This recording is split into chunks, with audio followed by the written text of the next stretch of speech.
Hello everyone, welcome to another video of Fundamental of Investment, chapter number 3, Investment Information and Security Transactions.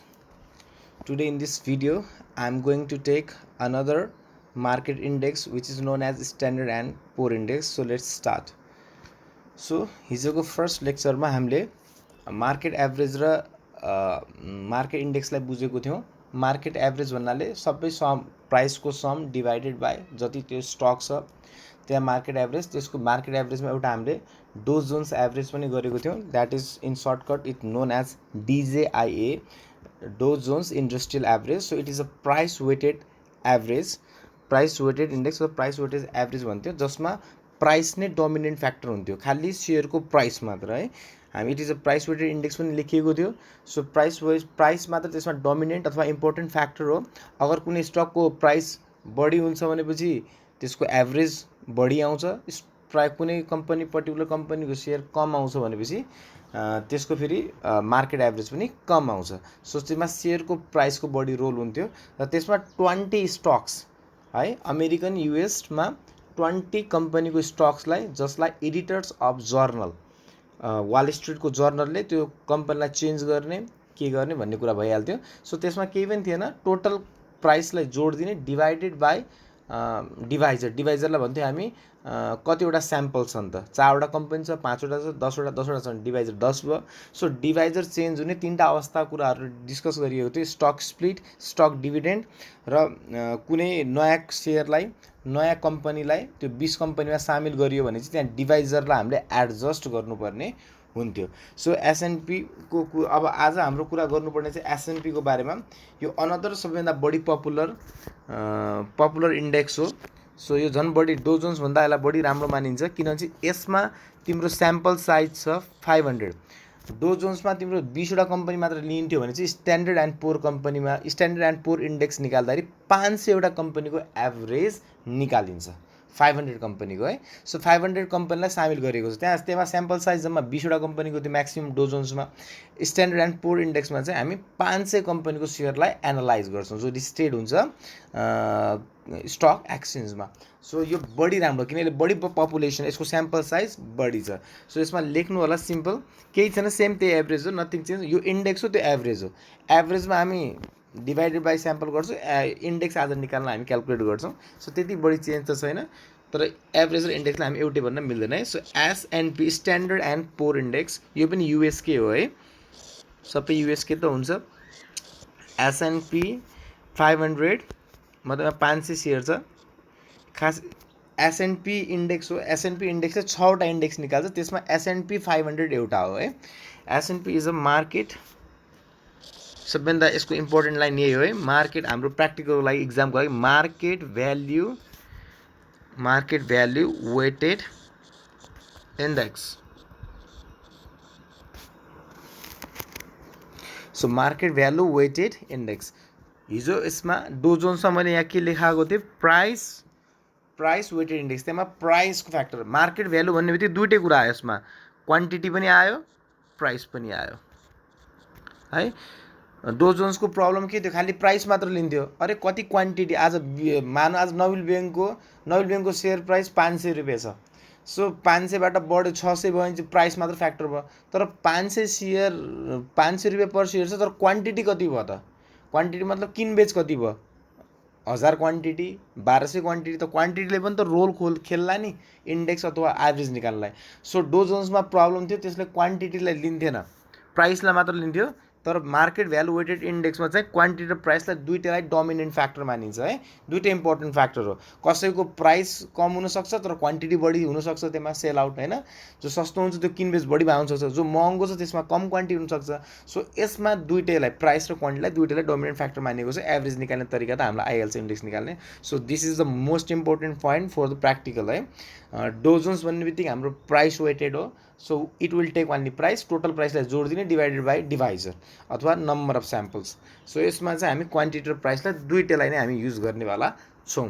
So it takes average, theory त्यति important छैन है, it takes average theory अगाडिको कुरा important हो। जहाँ theory important हुन्छ म त्यहाँ थ्योरी गराइहाल्छु। It takes average of 500 large companies listed in US America हैन न्यूयॉर्क स्टक एक्सचेन्ज सबैभन्दा वर्ल्डको ठुलो स्टक एक्सचेन्ज यही हो New York stock exchange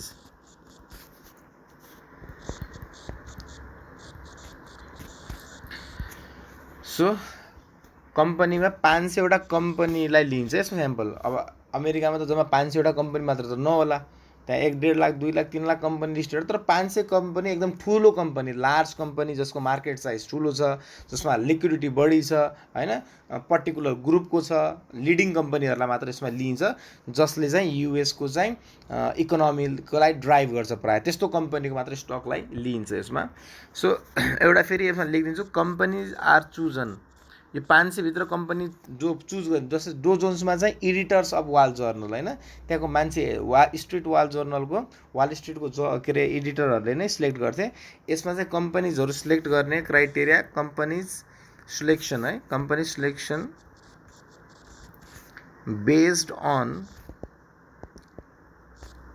selection based on के आउँछ मार्केट साइज कति ठुलो छ कम्पनीको मार्केट साइज है त्यसको लिक्विडिटी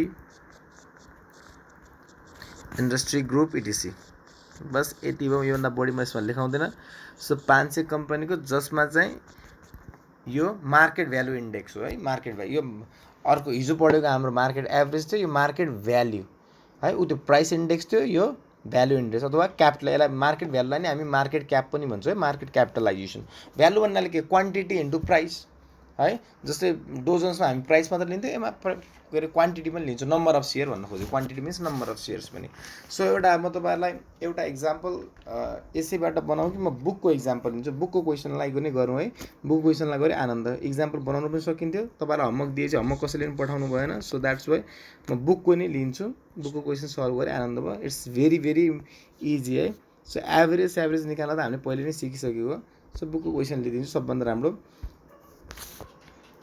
Consider problem number 3.2 है return on value weighted index so value भन्ने यति बुझिहाल्नु होला नम्बर इन्टु प्राइस है क्वान्टिटी इन्टु प्राइस क्यू लेख्नुस् या फेरि एन लेख्नुस् मलाई फरक पर्दैन so consider problem number 3.1 homework थियो तपाईहरुले गर्नु भएको छ भन्ने मेरो एक्सपेक्टेसन हो consider the following price information on 3 stocks on 2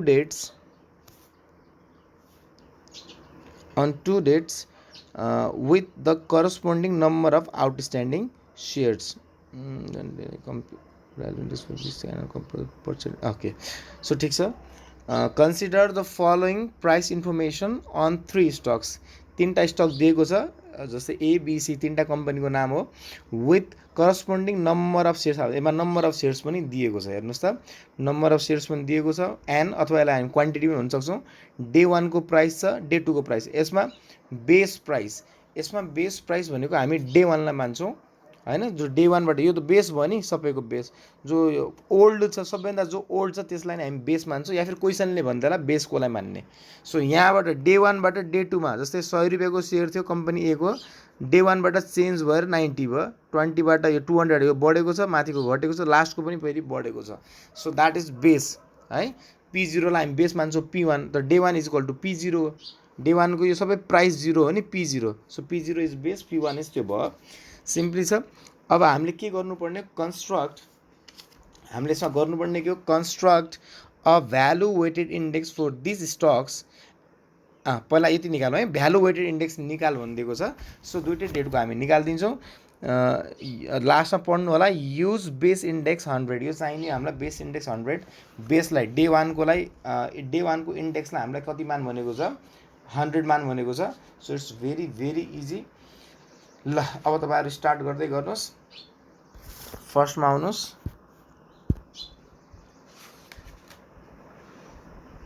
okay so फर्स्टमा हाम्रो चाहिँ सिम्पल यता आउनुस् क्याल्सी निकालिकिन मैले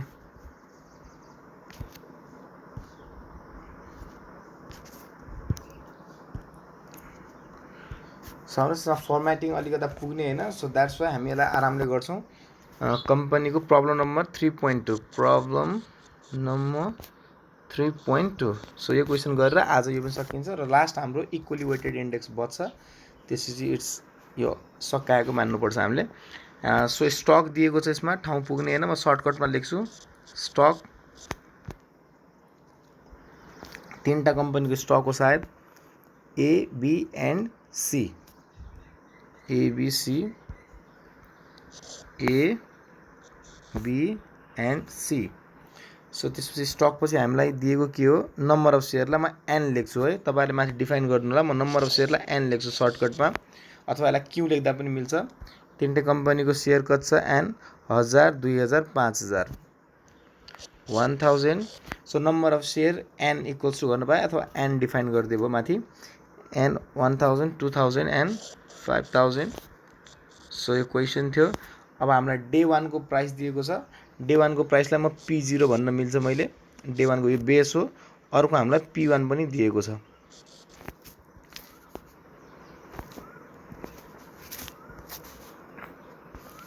ओके, प्राइसलाई हामी अलग्गै लेखौँ।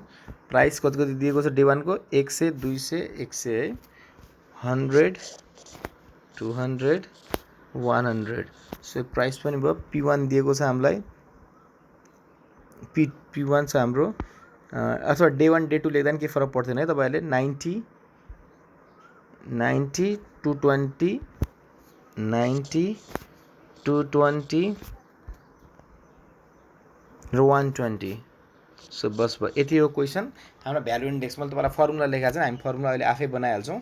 जो डेफिनेसन पढाएको थियौँ त्यहाँबाट त्यही भएर मैले माथि सिधै एसएनपीको तपाईँको फर्मुला लेखाइदिए भए तपाईँहरू क्यालकुलेट गरिहाल्नु, तर फर्मुला हामी डिराइभ गर्न सिक्ने हो। So that's why an into P0। अब भ्यालुमा त हामीले एन इन्टु हेरेर प्राइस इन्टु क्वान्टिटी, माथि यहाँ के लेखेको थियौँ, क्वान्टिटी इन्टु प्राइसलाई नै मार्केट भ्यालु इन्डेक्स निकाल्दाखेरि क्वान्टिटी इन्टु प्राइस गर्नुपर्छ होइन, दुइटैको जोड। खालि प्राइस मात्र फ्याक्टर हुँदैन। हामी एन इन्टु फर्स्टमा हामी लिन्छौँ,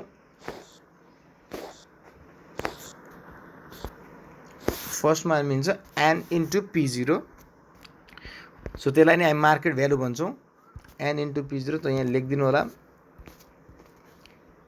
एन इन्टु P0, बस यही नै गर्नुपर्ने। सो 1000 इन्टु 100 कति भयो, 1 लाख। त्यसलाई नै भन्छ हामी मार्केट क्याप अथवा मार्केट भ्याल्यु। यो भयो हाम्रो 4 लाख। 2000 इन्टु 200 यो भयो 4 लाख। जस्तै 5000 इन्टु 100 द्याट इज 5 लाख है। सो यो हामी यहाँनिर यसो गरेर टोटल लगाइदिउँ, यो टोटल लेख्न मिल्यो। 5 4 9 10 लाख रुपियाँको टोटल आयो यो 10 लाखको। सो अब एन इन्टु P1 बस सकिहाल्यो, एन इन्टु P1। अब प्राइस वान नम्बर है। सो नम्बर अफ सेयर त त्यही हो, यो भयो 90,000। 1000 into 90 that is 90,000। 2000 into 220, so it is 2000 into 220, so it becomes 4,40,000। 4,40,000, 4,40,000। So 5000 into 12 यो 6 लाख भयो है। सो डे 2 को मार्केट क्याप, डे 2 को मार्केट क्याप हाम्रो कति आयो, 6 लाख इन्टु, सरी जोड्नु 6 4 10, 10 लाख, 11,30,000। यो कति आयो यहाँ, 11,30,000। So that is your, so 11,30,000। यो तपाईँले बुकमा क्यालकुलेट गर्न सकिहाल्नुहुन्छ। So it's very very easy part. हामीले यसमा के गर्नुपर्ने छ र, अब हामीलाई सोधेको के हो, value index. So value index निकाल्नु पर्ने मलाई डे 1 को भ्यालु इन्डेक्स, भ्यालु इन्डेक्स भी value index, market value index लेख्नु अथवा भ्यालु इन्डेक्स लेख्नुहोस्, केही फरक पर्दैन। Value index VW0। त VW0 भन्नाले यो 100 दिएकै छ हामीलाई क्वेसनमा। हेर्नु त बेस इन्डेक्स भनेको त 0 हो नि। युज बेस इन्डेक्स, त use base index calculate value weighted index for 3 stocks and also computed the percentage change. त भ्यालु इन्डेक्सलाई निकालौँ। सो भ्यालु इन्डेक्स 0 को 1 के अरे यो बेस इन्डेक्स, भ्यालु बेस भन्नाले हाम्रो 0 है, त्यसको 100 दिएकै छ हामीलाई। अब म निकाल्छु भ्यालु इन्डेक्स 1 को, भ्यालु इन्डेक्स अथवा भ्यालु वेटेड इन्डेक्स 1 है। यहाँ value index, value weighted index 1, value weighted index 1 यहाँ लेख्छौँ हामीहरू। सो यसलाई निकाल्नु पर्यो, भ्यालु वेटेड फर्मुला माथि लेखौँला। यसलाई म तल पहिला सल्भ गर्छु। हेर्नुहोस् त, भ्यालु भन्नाले पुरै मार्केट भ्यालु। यो बेसको कति आएको छ हाम्रो, बेसको मार्केट क्याप कति आएको छ, 10 लाख। 10 लाखबाट बढेर कति भयो 11,30,000 मा है। जहिले पनि यसमा भ्यालु इन्डेक्स बेस इयरको हामीलाई 0 इयरको हामीलाई 100 दिएकै छ। सो भ्यालु इन्डेक्स 1 यहाँबाट यो चेन्ज भयो, त्यही त मार्केट इन्डेक्समा हिजो डेफिनेसन बनाएको थियौँ है। The value index is the measurement of change in value of stock from the base date. Base डेटबाट यो 11,30,000 कसरी पुग्यो, त्यही त तपाईँहरूको इन्डेक्स हो है। बेसबाट 11,30,000 कसरी पुग्यो, त्यही त मार्केट इन्डेक्स हो। यसको डेफिनेसन त्यही बनाएको थियौँ।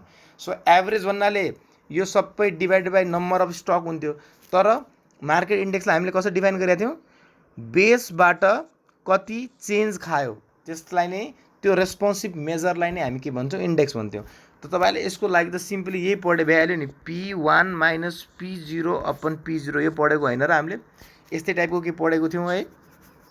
सो चेन्ज कति खायो त, P1बाट P0 1,30,000 को चेन्ज भएको छ। सो त्यसलाई अब हामी लेख्छौँ, यसलाई फर्मुला लेख्दाखेरि के लेख्छौँ, यहाँनिर हेर्नु होला, total market value, total current market value, total current लेख्नु होला, करेन्ट मार्केट, अलि ठाउँ पुग्दैन, यता लेखौँ है। सो यता लेखौँ, यसलाई लेख्नु होला total current market value upon यो करेन्ट मार्केट भ्याल्यु 11,30,000 पुग्यो कहाँबाट, बेस भ्याल्युबाट, base value, base market value है, मार्केटले लेखेको छ मार्केटले लेख्नुहोस्, अथवा बेस भ्याल्यु लेख्यो भने के रङ त हुँदैन, into base index, into base index, base index छ हाम्रो इन्टु 100, अथवा अहिले बेस इन्डेक्स त्यहाँ दिएकै छ, नलेखे नि हुन्थ्यो बेस इन्डेक्स त, तर पहिलोचोटि लेख्दाखेरि फर्मुला यही हो है, फर्मुला यसपछि म लेख्दैन, यहाँ चाहिँ इन्टु बेस इन्डेक्स, पुरा इन्डेक्सबाट नेप्सेको एक्ज्याक्टली यो तरिकाले क्यालकुलेट हुन्छ है। नेप्सेको डेली नेप्सेको इन्डेक्स जो क्यालकुलेट हुने हो सेम यसरी, बेस इन्डेक्स नेप्सेको पनि 100 मानिएको थियो। भोलि म नेप्सेको बारेमा तपाईँहरूलाई के कुरा गर्छु। त total current value market value कति छ, 11 लाख, यो रेट अफ रिटर्न निकाल्न काम लाग्ने हो, 11,30,000 अपन 10 लाख इन्टु, यसमा बेस इन्डेक्स हामीलाई 100 मान्नु भनेको छ, सायद 110 जे पनि क्वेसनले भन्छ है, बेस इन्डेक्स जहिले पनि क्वेसनले दिन्छ, क्वेसनले दिएन भने चाहिँ एज्युम गरेर तपाईँ मानिदिनु होला। So 11,30,000, 11,30,000 divided by 10 lakh, 1.13 into 100। So यो कति पुऱ्यो, यसको अर्थ के हुन्छ, 113 गयो। यसको अर्थ के हुन्छ, नेप्से हिजो 100 थियो, NEPSE index value index, NEPSE हिजो 100 थियो, आज नेप्से बढेर कति भयो, 113। यसको मतलब मार्केट बढिरहेको छ, नेप्से इन्डेक्स बढ्नु भनेको के हो, मार्केट बढ्नु हो। सो भ्यालु इन्डेक्स यसरी नै निकालिन्छ है। नेप्सेको पनि बेस इन्डेक्स 100 नै मानिएको थियो फर्स्टमा निकाल्दाखेरि है, फर्स्टमा डेमा निकाल्दाखेरि, त्यो भोलि सफल गरौँला। अब यसमा अर्को के सोच्छ, मेरो भ्यालु इन्डेक्स आइहाल्यो, यो जहिले पनि दिएकै हुन्छ बेस इयरको, नदिने हामी एज्युम गर्ने हो। So value index for 1, value index for day 1, त हामीले यो दिनको निकाल्यौँ, आजको दिनको, आज हामी यो दिनमा छौँ, यो त बेस भइहाल्यो। सो भ्यालु इन्डेक्स 1 तब लेखिएको। अब यसमा रेट अफ रिटर्न निकाल्छ, रेट अफ रिटर्न पनि निकाल भन्छ। So rate of return is very easy part. So rate of return equals to के गर्नुहुन्छ, P1 minus P0 upon P0 हो त हो नि होइन। रेट अफ रिटर्न हामी निकाल्ने क्यापिटल गेनको कसरी निकाल्थ्यौँ, P1 minus P0 upon P0, त्यो सेम छ। अब तपाईँ ध्यान दिएर हेर्नु होला, यसमा पनि value index 1, value index 1 minus value index 0 divided by value index I0 into 100। यो सेम क्यापिटल गेन निकाल्ने फर्मुला यही नै हो है, क्यापिटल गेन निकाल्ने तपाईँलाई बुझाउन सकिन्छ। जस्तै डे 1, यो डे 1 थियो, यो डे 0 सरी डे 1 अथवा बेस भन्थ्यो, यसलाई हामी डे 2 भन्थ्यौँ। सो यसको मतलब यहाँ भ्यालु वेट इन्डेक्स कति छ, बेसमा 100 छ, यहाँ भ्यालु वेट इन्डेक्स कति छ, यहाँ 113 पुगेछ। सो यहाँ 13 को आम्दानी भयो नि है, रेट अफ रिटर्न 13 ले बढ्यो बेसबाट, इट मिन्स 13%ले बढ्यो, इट मिन्स 13%ले बढ्यो। त नेप्से कति पर्सेन्टले बढ्यो भन्ने कुरा यहाँबाट थाहा हुन्छ है। नेप्से इन्डेक्स कति पुग्यो त्यो अलग कुरा हो, नेप्से कति पर्सेन्टले बढ्यो भने यसरी हेर्न सकिन्छ, 113 minus 100 divided by 100 into 100 so percent निकाल्नलाई सो द्याट इज 13%। यहाँ हेर्न सक्नुहुन्छ 100बाट नेप्से कतिमा पुगेछ 113। यसको मतलब कति पर्सेन्टले बढ्यो 13%ले बढ्यो। So that is NEPSE. यो त पहिल्यै पढिसकेको हामीले। अब यहाँ यो च्याप्टरमा हामीले भ्यालु वेटेड इन्डेक्स 1 लेख्ने, यहाँ P1 PO P0 लेख्न थोरै पाइन्छ, च्याप्टर अनुसार त्यो नाम चेन्ज हुने हो है। सो मार्केट इन्डेक्सको डेफिनेसनबाट हामीले यो फर्मुला बनायौँ।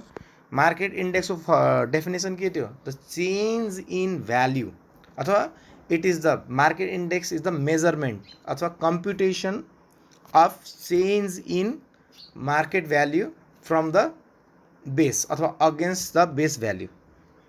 अहिले कस्तो चेन्ज आयो? बेस भ्यालुबाट। त बेस भ्यालु भनेको सबैभन्दा ओल्डेस्ट डेटलाई नै हामी बेस भ्यालु भन्छौँ। सबैभन्दा ओल्डेस्ट डेटलाई नै हामी के भन्छौँ? Base value. अब तपाईँलाई एन पनि लेख्न सक्नुहुन्छ, यसलाई क्यू पनि लेख्न सक्नुहुन्छ, फरक पर्दैन। सर्टकटमा गर्ने, क्यालकुलेसन गर्ने, 10 मार्क्स पाउँछ इक्जाममा। अब मेरो भ्यालु इन्डेक्स पनि सक्यो। भोलि हामी इक्वली वेटेड इन्डेक्स पढ्छौँ र लगभग म तपाईँलाई 80% बुकको क्वेसन चाहिँ होमवर्क दिन्छु। अनि मलाई प्रब्लम नम्बर 3.1 पनि गरेर तपाईँहरूले पठाउनु होला। 3.1 भइहाल्यो। अनि तपाईँहरूले यसमा यसको क्वेसन यो कन्सेप्टलाई बुझ्नु होला र आजै साँझ या फिर हामी अब भोलिसम्म तपाईँलाई एउटा भिडियो आउँछ इक्वली वेटेड इन्डेक्स। अब लास्ट इन्डेक्स हाम्रो जो बच्यो that is equally weighted index. यो 3टा इन्डेक्सबाट नै तपाईँलाई इक्जाममा आउने हो। 10 मार्क्सको आयो भने, कम्पलसरी त छैन, आयो भने चाहिँ यो 3टाबाट आउँछ, त 10 मार्क्सको आउँछ। र लास्ट इन्डेक्स भोलि पढाइसक्यो, यो च्याप्टरलाई म क्लोज गर्न लगभग 90% क्लोज भइहाल्छ र सबै क्वेसन तपाईँहरूलाई होमवर्क हुनेवाला छ। त्यो विचार गर्नु होला। Okay, thank you.